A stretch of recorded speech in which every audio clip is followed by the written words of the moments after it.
Hello friends, welcome to my YouTube channel GDS G K classes. साथियों, फिर से हम कंटिन्यू करेंगे एसएससी जीडी कांस्टेबल 2025 के लिए जो स्टैटिक जी की क्लास चल रही है, इसको फिर से कंटिन्यू कर देंगे।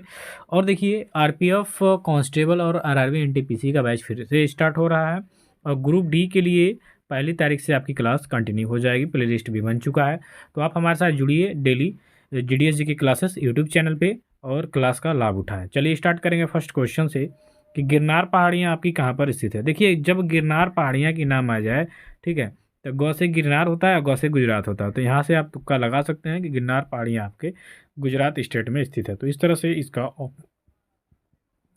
ऑप्शन नंबर सी क्वेश्चन इसका राइट आंसर हो जाएगा। क्वेश्चन नंबर फर्स्ट का ऑप्शन नंबर सी राइट हो जाएगा। गिरनार पहाड़ियाँ आपकी गुजरात राज्य में स्थित हैं। देखिए, ग्रुप डी की टोटल क्लास हिंदी और इंग्लिश वर्जन में होगी, ठीक है। हिंदी और इंग्लिश वर्जन में टोटल क्लास होगी। टॉप 25 क्वेश्चन में पहले बता दे रहा हूँ रहेगा डेली, जिसमें साइंस से रिलेटेड और भी सभी टॉपिक से रिलेटेड क्वेश्चन रहेंगे और सभी क्वेश्चन हिंदी और इंग्लिश लैंग्वेज में रहेंगे, ठीक है। तो जिनको भी चाहिए वो कमेंट करेंगे। रिहंद घाटी परियोजना किस राज्य की परियोजना है? तो रिहंद घाटी परियोजना की बात कर लेंगे तो ये आपके उत्तर प्रदेश स्टेट में स्थित है। तो इस तरह से ऑप्शन नंबर 20 का राइट आंसर हो जाएगा कि रिहंद घाटी परियोजना आपके उत्तर प्रदेश राज्य में स्थित है। इसके बाद आपका नेक्स्ट क्वेश्चन है, संगीत नाटक अकादमी की स्थापना किस वर्ष हुई थी? संगीत नाटक अकादमी की अगर जो हम यहाँ पे बात करते हैं तो संगीत नाटक अकादमी की शुरुआत होती है और स्थापना होती है 1953 में। 1953 इसका राइट आंसर हो जाएगा ऑप्शन नंबर ए कि संगीत नाटक अकादमी की जो स्थापना है साथियों 1953 ईस्वी में की गई थी। देखिए, एक बात और याद रखिएगा, अगर जो आपको आरपीएफ कांस्टेबल और आरआरबी एनटीपीसी के लिए क्लास चाहिए डेली और अलग से प्लेलिस्ट इसका बनाएं और सेट नंबर 1 से स्टार्ट करें, तो इसके लिए आपको क्या करना पड़ेगा कि आपको कमेंट करके बताना पड़ेगा, ठीक है। इसके बाद से इस क्लास को कंटिन्यू किया जाएगा। चलिए नेक्स्ट क्वेश्चन की तरफ चलेंगे कि प्रोटीन के निर्माण की आधारभूत इकाई क्या है? हमारे शरीर में जो प्रोटीन बनता है इसकी अगर जो आप देखेंगे आधारभूत इकाई क्या है, तो ये अमीनो अम्ल होता है। अमीनो अम्ल 22 अमीनो अम्ल होता है जो हम प्रोटीन का ये होता है ना उसमें, ठीक। तो प्रोटीन के निर्माण की जो आधारभूत इकाई है साथियों, ये आपका अमीनो अम्ल होता है, ठीक है। तो ऑप्शन नंबर डी इस क्वेश्चन का राइट आंसर हो जाएगा। इसके बाद हम आगे की तरफ चलेंगे कि आगे के क्वेश्चन में आपका दे रहा है कि चौथ नामक कर किसके द्वारा लिया जाता था? तो ये जो चौथ नामक टैक्स था, ठीक है, कर था, टैक्स, ये किसके द्वारा इन विकल्पों में से लिया जाता था? ठीक, ये काफ़ी ज़्यादा इंपॉर्टेंट है, ये कई बार आपके एग्जाम में देखने को मिला है। तो चौथ नामक जो स्वदेशी कर था ये लिया जाता था मराठों द्वारा। ऑप्शन नंबर सी इस क्वेश्चन का राइट आंसर हो जाएगा। मराठा साम्राज्य की अगर यहाँ पे बात करते हैं तो छत्रपति शिवाजी महाराज ने इस साम्राज्य की स्थापना किया था, मराठा साम्राज्य का। और ये काफ़ी प्रचलित भी हुआ था अंग्रेजों से, सबसे ज़्यादा अंग्रेजों से लोहा लिया था मराठों ने, ठीक है। तो ये आपका हो जाएगा option number C. Next question देखेंगे, सलीम अली पक्षी अभ्यारण्य आपके किस राज्य में स्थित है? अब यहाँ पे सलीम अली की बात कर लेंगे पक्षी अभ्यारण्य, तो ये आपके गोवा स्टेट में है। ऑप्शन नंबर बी इस क्वेश्चन का राइट आंसर हो जाएगा, ठीक है, कि सलीम अली पक्षी अभ्यारण्य आपके गोवा राज्य में स्थित है। इसके बाद आपका क्वेश्चन है, बुलंद दरवाज़ा किसने बनवाया था? साथियों, यहाँ पे बुलंद दरवाज़ा की बात करेंगे तो बुलंद दरवाज़ा बनवाया था किसने? ये आपका अकबर ने बनवाया था। क्यों क्यों बनवाया था? तो गुजरात विजय के दौरान, ठीक, गुजरात विजय अभियान से लौट के जब अकबर आया अपने साम्राज्य में फतेहपुर सीकरी में, तो इसने सोचा कि भाई इसके गुजरात विजय के उपलक्ष्य में कुछ यादगार चीज़ बनाई जाए, तो इसने बुलंद दरवाज़ा जो कि सबसे ऊंचा दरवाज़ा है इसका निर्माण करवाया था। तो ऑप्शन नंबर ए हो जाएगा। इसके बाद है, ब्रिटिश ईस्ट इंडिया कंपनी की स्थापना कब हुई थी? सबसे पहले समझिए ब्रिटिश ईस्ट इंडिया कंपनी का पूरा नाम क्या था? तो governor and company of merchant, governor and है, ठीक, governor and company of merchant, ठीक, merchant, governor and company of merchant, London into the trading, London trading into the east India company, governor and company of merchant, London trading into the east India company, ये British east India company का पूरा नाम है, बहुत बड़ा है। ये 1600 ईस्वी में स्थापना होता है इसका, यही 31 दिसंबर, सुनिए, 31 दिसंबर आज है ना, 31 दिसंबर 1599 में, ठीक। इस दिन इसकी स्थापना हुई और घोषणा इसकी हुई थी 1600 में, ठीक, 1600 ईस्वी में एकदम 1 जनवरी को। तो ब्रिटिश ईस्ट इंडिया कंपनी की बात करेंगे तो इसका पूरा नाम है governor and company of merchant London trading into the east India companies. ये ब्रिटिश ईस्ट इंडिया कंपनी का नाम है, बार बार कह रहा हूँ क्योंकि ये बहुत इंपॉर्टेंट है। Governor and company of merchant London trading into the east India companies, और इसकी स्थापना 1600 ईस्वी में हुई थी। ऑप्शन नंबर 20 का करेक्ट हो जाएगा। इसके बाद आप चलेंगे, महात्मा गांधी को महात्मा की उपाधि जो दी गई थी ये किसने दिया था? तो महात्मा गांधी को महात्मा की उपाधि दी गई थी रविंद्रनाथ टैगोर के द्वारा, ठीक है। आपका ऑप्शन नंबर सी, गुरुदेव की उपाधि फिर इन्होंने उल्टा दिया इनको, तो रविंद्रनाथ टैगोर हो जाएगा ऑप्शन नंबर सी इस क्वेश्चन का राइट आंसर। इसके बाद है, बुर्जिल तथा जोजिला दर्रा आपके किस राज्य में स्थित है? तो बुर्जिल तथा जोजिला दर्रा की बात कर लेंगे तो ये आपके जम्मू कश्मीर स्टेट में हो जाएगा। ऑप्शन नंबर डी इसका राइट आंसर हो जाएगा, ठीक है। इसके बाद आप चलेंगे, प्रतिवर्ष विश्व जनसंख्या दिवस निम्न में से किस दिन मनाया जाता है? तो प्रतिवर्ष विश्व जनसंख्या दिवस की बात करेंगे तो ये आपका 11 जुलाई को मनाया जाता है। ऑप्शन नंबर सी इस क्वेश्चन का राइट आंसर हो जाएगा। इसके बाद आपका नेक्स्ट क्वेश्चन है, राष्ट्रीय ग्रामीण विकास संस्थान आपका कहाँ स्थित है?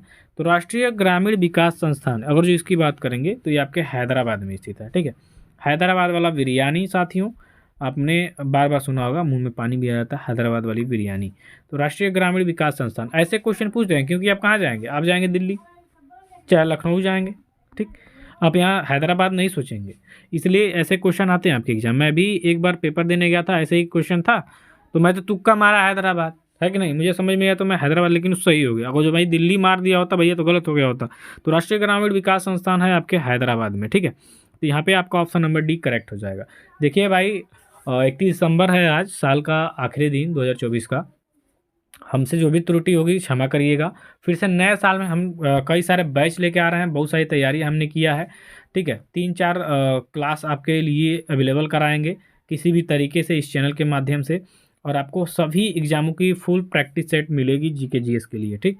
तो यहाँ पे डी ऑप्शन करेंगे। चलिए आगे का क्वेश्चन हो जाएगा, घाघरा का युद्ध कब हुआ था? तो देखिए बाबर 4 प्रमुख युद्ध लड़े थे 1526, 27, 28, 29 में, ठीक है। पानीपत, खानवा, चंदेरी का युद्ध और लास्ट में घाघरा का युद्ध। तो लास्ट में इनका जो युद्ध था 1529 में हुआ था, ठीक। तो आपका ऑप्शन नंबर यहाँ पे सी हो जाएगा, घाघरा का युद्ध हुआ था 1529 में। इसके बाद 1530 में मर गए थे बाबर। कैल्शियम अमोनियम नाइट्रेट में नाइट्रोजन की मात्रा कितने परसेंट यह होती है? तो कैल्शियम अमोनियम नाइट्रेट में नाइट्रोजन की मात्रा आप देखेंगे परसेंटेज में तो ये आपका होता है कितना, 26%। कितना होता है? 26। तो यहाँ पे आपका ऑप्शन नंबर बी हो जाएगा कि कैल्शियम अमोनियम नाइट्रेट में जो नाइट्रोजन की मात्रा होती है साथियों ये आपकी 26% होती है। इसके बाद आपका नेक्स्ट है, राष्ट्रीय पर्यावरण शोध संस्थान आपका कहाँ पर स्थित है? तो राष्ट्रीय पर्यावरण शोध संस्थान की अगर हम बात कर लेंगे तो ये आपके नागपुर में हो जाएगा। आपका ऑप्शन नंबर ए करेक्ट हो जाएगा कि राष्ट्रीय पर्यावरण शोध संस्थान ये कहाँ है आपका? नागपुर में, ठीक है। आगे देखेंगे कि पेरिस ओलंपिक 2024 में भारत ने कितने पदक हासिल किए थे? ये क्वेश्चन ट्रेडिंग है, आ सकता है आपके एग्जाम में। पेरिस ओलंपिक 2024 में भारत ने कितने, तो टोटल 6 पदक ने कब्जा किया था पेरिस ओलंपिक 2024 में भारत ने। तो आपका ऑप्शन नंबर डी यहाँ पे करेक्ट हो जाएगा। नेक्स्ट है, निम्नलिखित में से किस अनुच्छेद में समानता की अवधारणा को परिभाषित किया गया है? समानता की अवधारणा, जब भी ऐसा क्वेश्चन आए तो आप आर्टिकल 14 के पास जाएंगे, यानी अनुच्छेद 14 के पास, ठीक है। समानता की अवधारणा आपके अनुच्छेद 14 में की गई है। नेक्स्ट है, संपूर्ण क्रांति का विचार किसने दिया था? ये क्वेश्चन आपका वेरी इंपॉर्टेंट है, और संपूर्ण क्रांति का विचार दिया गया था जयप्रकाश नारायण। इन्होंने बिहार से संबंधित है ये व्यक्ति। संपूर्ण क्रांति का विचार जयप्रकाश नारायण ने दिया था। तो बी ऑप्शन यहाँ पे आपका करेक्ट होगा। खो खो विश्व कप 2024 किस देश में आयोजित किया जाएगा? तो खो खो विश्व कप 2025 की बात कर लेंगे तो ये आयोजित किया जाएगा आपके भारत में। तो यहाँ पे आपका ऑप्शन नंबर 1 करेक्ट हो जाएगा। चलिए, वर्तमान में सड़क परिवहन एवं राजमार्ग मंत्री कौन है? सबसे फेमस मंत्री हैं भैया, सब लोग जानते हैं इनको, नितिन जयराम गडकरी। ऐसे क्वेश्चन भी आपके एग्जाम में आते हैं मंत्रिमंडल से, तो ये आपके लिए इंपॉर्टेंट है। चलिए नेक्स्ट क्वेश्चन की बारी है, महतारी वंदना योजना 2024 की शुरुआत किस राज्य में किया गया? तो महतारी वंदना योजना 2024 की शुरुआत ये छत्तीसगढ़ स्टेट द्वारा शुरू की गई है। तो ऑप्शन नंबर ए हो जाएगा। इसके बाद आप देखेंगे कनाडा की राजधानी कहाँ है? तो कनाडा की राजधानी हो जाएगी आपकी ओटावा में। ऐसे भी क्वेश्चन आपके एग्जाम में आते हैं, राज्य, देश और राजधानी से भी। इसके बाद है पटाका किस देश की मुद्रा हो जाएगी? तो पटाका हो जाएगी आपके मकाऊ का। मकाऊ की मुद्रा का क्या नाम है? पटाका। ठीक है, मकाऊ की मुद्रा का क्या नाम है? पटाका। तो सी ऑप्शन हो जाएगा। इसके बाद है झीलों की नगरी किस शहर को कहा जाता है? तो झीलों की नगरी कहा जाता है उदयपुर को, यानी कि डी ऑप्शन यहाँ पे आपका करेक्ट हो जाएगा कि झीलों की नगरी कौन है? उदयपुर है। चलिए नेक्स्ट है भारतीय घास एवं चारा अनुसंधान संस्थान कहाँ स्थित है? तो भारतीय घास एवं चारा अनुसंधान ये आपके झांसी में हो जाएगा। सी ऑप्शन यहाँ पे करेक्ट हो जाएगा। हॉकी खेल में एक टीम में कितने खिलाड़ी होते हैं? तो हॉकी के खेल में टोटल 11 खिलाड़ी होते हैं। ऑप्शन नंबर आपका डी करेक्ट हो जाएगा यहाँ पे। नेक्स्ट है अंजुम चोपड़ा किस खेल के साथ जुड़ी हुई हैं? तो अंजुम चोपड़ा की बात कर लेंगे तो ये आपके क्रिकेट से जुड़ी हुई हैं। बी ऑप्शन यहाँ पे आपका करेक्ट हो जाएगा। इसके बाद है आपका पूनम यादव ने किस खेल के लिए 2019 का अर्जुन पुरस्कार जीता था? ऐसे क्वेश्चन आपके एग्जाम में आएंगे और देखे भी होंगे, बहुत सारे आया है। तो यहाँ पे आपका क्रिकेट हो जाएगा, यानी कि ऑप्शन नंबर 1 करेक्ट होगा। नेक्स्ट क्वेश्चन की बात करेंगे रोवर्स कप का संबंध आपके किस खेल से हो जाएगा? अब यहाँ पे रोवर्स खेल की बात की गई है साथियों, तो रोवर्स खेल जो है ये आपके फुटबॉल खेल से संबंधित है, यानी डी ऑप्शन यहाँ पे आपका करेक्ट हो जाएगा। विश्व जैव विविधता दिवस आपका कब मनाया जाता है? तो विश्व जैव विविधता दिवस ये 22 मई को प्रत्येक वर्ष मनाया जाता है, यानी आपका ऑप्शन नंबर सी यहाँ पे करेक्ट हो जाएगा, 22 मई।